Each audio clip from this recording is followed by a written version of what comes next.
গতকাল টিআইবি একটি রিপোর্ট দিয়েছে। সেই রিপোর্টে বলা হচ্ছে সরকারের 100 দিনে 605টি খুন।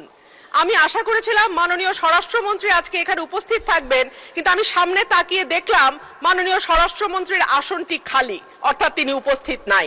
কি আর করা, তার অনুপস্থিতিতেই বলি। সরকারের প্রথম 100 দিনে দেশে হত্যা, অপহরণ সহ বিভিন্ন অপরাধে উদ্বেগজনক হারে ঘটেছে বলে দাবি করছে ট্রান্সপারেন্সি ইন্টারন্যাশনাল বাংলাদেশ। এই সময় দেশে 605টি খুন, 196টি অপহরণের ঘটনা ঘটেছে বলে জানায় সংস্থাটি।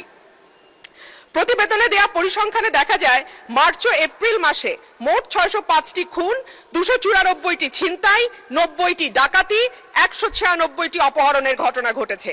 একই সময় পুলিশের উপর হামলার ঘটনা ঘটেছে 129টি, চুরির ঘটনা 2214টি।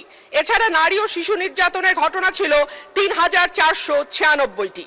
আলোচিত সময় ধর্ষণের শিকার হয়েছে 78 থেকে 102 জন, গণধর্ষণের শিকার 30 থেকে 36 এবং ধর্ষণের শিকার শিশুর সংখ্যা 49 থেকে 71 জন।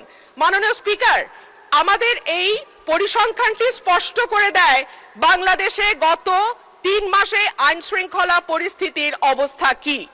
আমি বলেছিলাম যে এই সরকারের অর্থনীতি এবং আইন শৃঙ্খলা এই দুটো বিষয়ে যারা মন্ত্রণালয়ের দায়িত্বে আছেন তাদের উপরে নির্ভর করবে 50 ভাগ, এবং বাকি 50 ভাগ অন্যান্য মন্ত্রণালয়ের উপরে, যে এই সরকারটি কতটুকু সফল বা ব্যর্থ হবে।